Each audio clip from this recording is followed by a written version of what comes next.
شادی کے دوسرے دن میاں نے اپنی بیوی سے ناشتہ میں انڈا کھانے کی فرمائش کر دی۔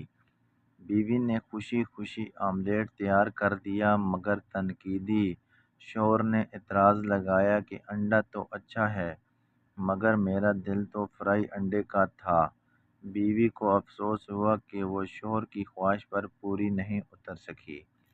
اگلی صبح بیوی نے شوہر کے کہنے سے پہلے ہی فرائی انڈا پیش کیا تو تنقیدی شوہر نے پھر سے تنقید کر ڈالی کہ بیگم انڈا تو اچھا ہے، مگر آج میرا دل آملیٹ کھانے کا تھا۔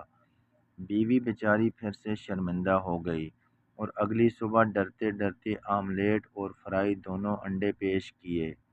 شوہر تو تنقیدی تھا ہی، اس نے دونوں انڈے غور سے دیکھے اور ناراض ہوتے ہوئے کہا کہ بیگم، میری اپنی رائے اور پسند پر تم کبھی نہیں اتر سکتی۔